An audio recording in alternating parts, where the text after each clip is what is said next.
Halo, Assalamualaikum warahmatullahi wabarakatuh. Selamat datang di podcast Bel Sekolah, Bincang Edukasi dan Literasi SMA Negeri 3 Buru. Bagaimana kabar teman-teman sekalian? Mudah-mudahan sehat-sehat selalu ya. Nah, hari ini, episode kali ini kita kedatangan tamu spesial yang baru saja mengikuti kegiatan Kongres Rohis Nasional. Nah, pasti teman-teman penasaran kan kegiatannya apa saja dan bagaimana keseruannya. Tetap di sini aja, jangan kemana-mana. Langsung saja kita sambut tamu kita, Kenzo. Baik, terima kasih Bapak. Selamat datang di podcast Bel Sekolah, Bincang Edukasi dan Literasi SMA Negeri 3 Buru. Kenzo, boleh deh perkenalkan dulu kepada penonton, namanya, kemudian asalnya dari mana? Oke, baik. Baik, sebelumnya Assalamualaikum warahmatullahi wabarakatuh. Waalaikumsalam. Perkenalkan, nama saya Jatra Revaldo Kenzo. Saya biasanya akrab disapa Kenzo. Saya berasal dari SMA Negeri 3 Buru. Kemudian saya di sini tinggal di Desa Waikasar, Bapak. Oke, baik. Oke, Kenzo, bagaimana nih perasaannya sepulang dari kegiatan Kongres Rohis Nasional yang pertama di Jakarta? Tentunya itu adalah hal yang sangat menyenangkan ya Bapak. Apalagi ini adalah kongres pertama kali yang diadakan oleh Kementerian Agama dengan mengumpulkan siswa-siswi terbaik di seluruh Indonesia. Seperti itu Bapak. Oke. Boleh diceritakan sedikit dong kepada teman-teman pendengar nih, apa sih kegiatan Kongres Rohis Nasional ini, kegiatannya seperti apa sih? Jadi kegiatan Rohis Nasional ini kita seperti mungkin bisa dikatakan seperti pesantren ya Bapak ya. Oh, begitu. Karena ini adalah kegiatan Islami yang mana kita itu di jam 1/3 malam, yaitu jam 3 malam kita harus bangun untuk qiyamul lail. Kemudian ada penderesan Al-Quran setelah ba'da subuh. Kemudian setelah itu kita olahraga pagi, itu wajib. Kemudian kita sarapan dan melanjutkan materi di jam 8 pagi. Seperti itu Bapak. Oh, berarti ini bisa dikatakan full ya kegiatannya? Iya, benar, bisa dikatakan full. Mungkin kalau misalkan bisa dibilang bahwa kita ini seperti training anak pesantren mungkin ya Bapak ya. Bisa dikatakan seperti itu. Oke. Terus Kenzo, untuk kegiatannya sendiri berapa hari sih di Jakarta kemarin? Untuk kegiatannya kita 3 hari, dimulai dari tanggal 12 sampai tanggal 15. Oke. Nah, bincang-bincang tentang pembiasaan anak pesantren, di training jadi anak pesantren nih.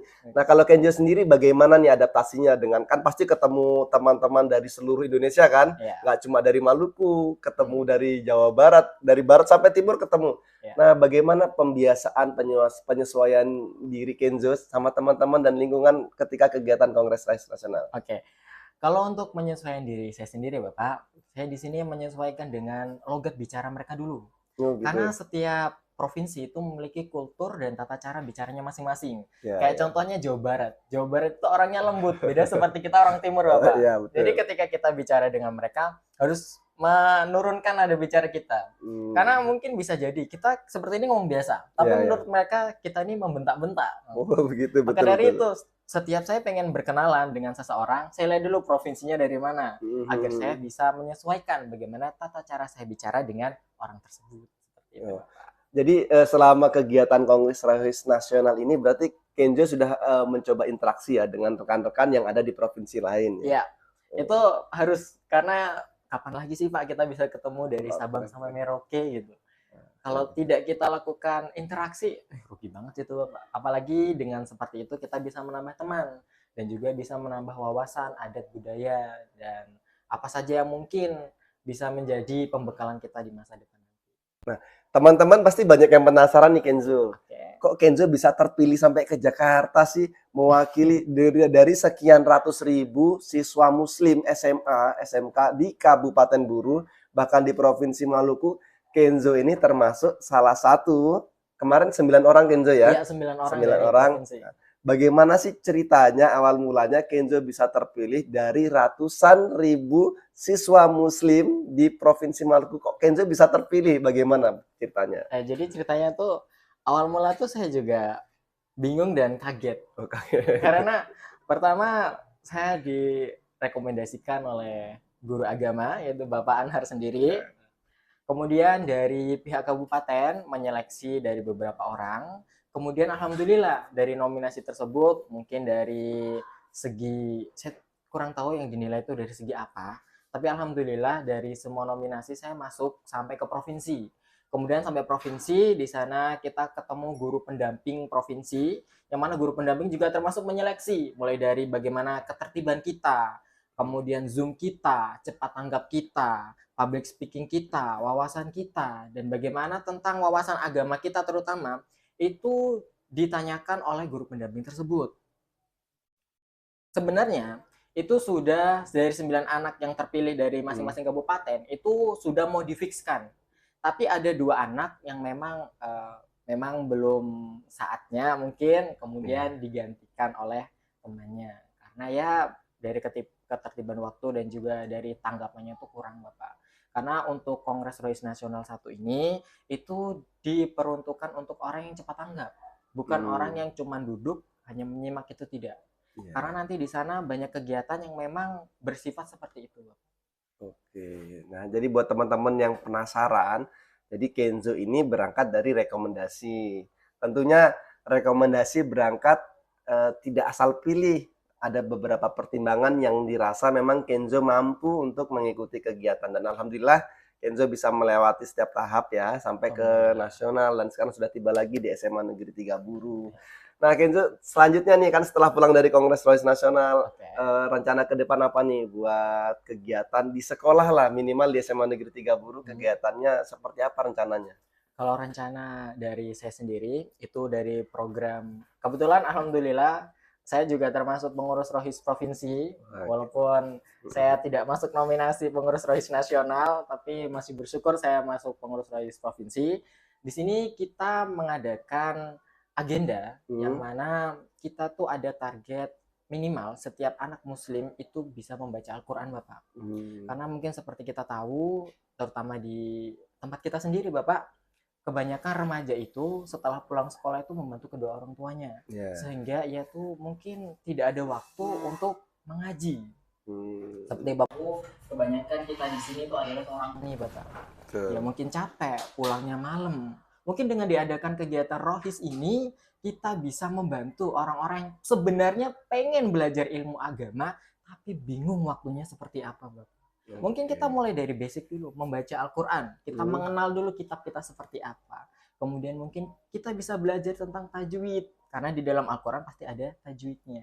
Kemudian kita bahas-bahas tentang kisah-kisahnya Al-Quran, kemudian kisah-kisahnya Nabi yang menyangkut tentang keagamaan Islam. Itu yang progres pertama yang mau kita laksanakan terlebih dahulu, Bapak. Kemudian jika memang itu sudah terlaksana, maka kita akan musyawarah lagi untuk melakukan progres-progres berikutnya. Oke, luar biasa sekali. Mudah-mudahan bisa berjalan lancar dan mendapat dukungan dari semua pihak. Jadi buat rekan-rekan atau teman-teman pendengar sekalian, khususnya siswa SMA Negeri 3 Buru, siap-siap nih. Karena setelah ini akan ada program gebrakan baru dari Rohis untuk membuat program supaya bisa mengakomodir teman-teman yang ingin baca tulis Al-Quran, yang terkendala pengajarnya atau apapun itu, kita siap jadi solusi ya, Kenzo, seperti itu. Nah, boleh cerita sedikit tidak, Kenzo? Selama pengalaman di Jakarta kemarin, ada tidak pengalaman lucu atau yang paling berkesan dan hal-hal tidak terduga selama kegiatan kongres maupun setelah kegiatan kongres di Jakarta kemarin? Sebenarnya kalau hal-hal tidak terduga itu banyak, Bapak. Oh, banyak. Contohnya, ini ya sifat manusia. Ya. Kita itu dianjurkan buat bangun jam 3. Bahkan itu diwajibkan, karena itu ada absennya, Bapak. Ya. Kemudian saya dengan satu kamar saya itu kelewatan bangun. Kita bangun tuh waktu subuh. Kita turun tuh, aduh udah rame nih gitu kan. Kita bingung, ini kalau ditanyain alasannya apa gitu kan. Karena kita di situ diwajibkan pakai ID card, Pak. Oh, pakai ID card. Iya, ada absennya, terus absennya tuh online. Oh, pakai ID card. Iya. Oh iya. Kemudian pas itu bingung, aduh masuk nggak gitu kan. Udah masuk aja, bilang aja dari atas gitu kan. Kemudian setelah itu sama petugasnya, alhamdulillahnya sebenarnya kita udah ikhtiar baik mau jujur, Pak, tapi dari petugasnya tidak menanyakan apa-apa, terus kita diperbolehkan masuk. Kemudian kita langsung ikut tadarus Al-Quran di sana. Oh begitu. Oh jadi kalau boleh tahu di sana satu kamar berapa orang sih? Kalau di sana itu kita minimal 2 orang, Pak. Oh minimal 2 orang. Iya. Berarti udah maksimal ding, bukan minimal lagi, udah maksimal. Karena untuk saling mengingatkan seperti itu. Iya. Bahkan kalau dari guru pendamping kita itu setiap 1/3 malam kebetulan yang diberi amanat tuh kita berdua satu kamar sama saya. Itu kita suruh keliling buat bangunin yang satu provinsi sama kita, Pak. Provinsi Maluku. Kenzo satu kamar sama teman dari Provinsi Maluku atau dari provinsi lain?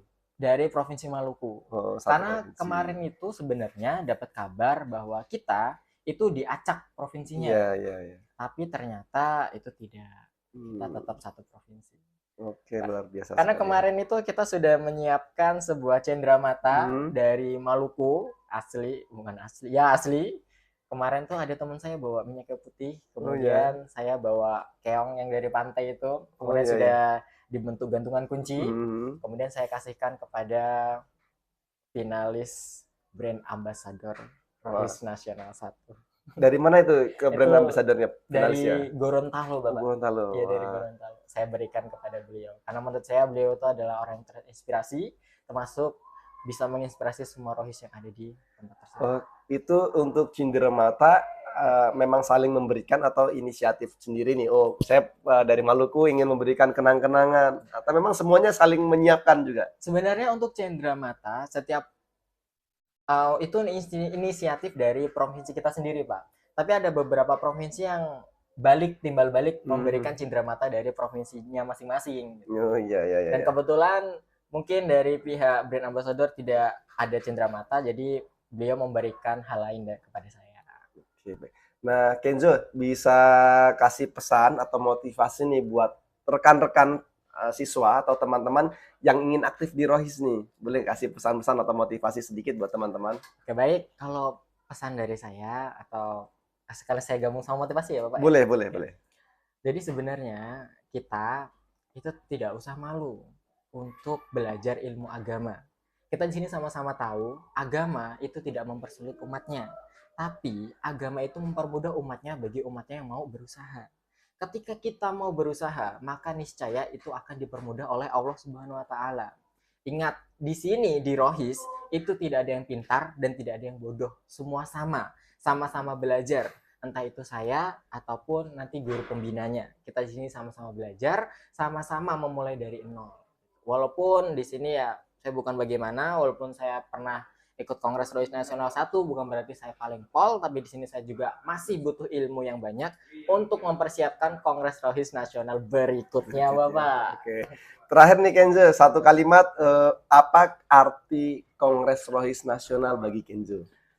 Bagi saya, Kongres Rohis Nasional itu adalah suatu acara yang sangat menginspirasi, Bapak. Yang mana di acara tersebut tuh banyak menghadirkan tokoh-tokoh inspiratif.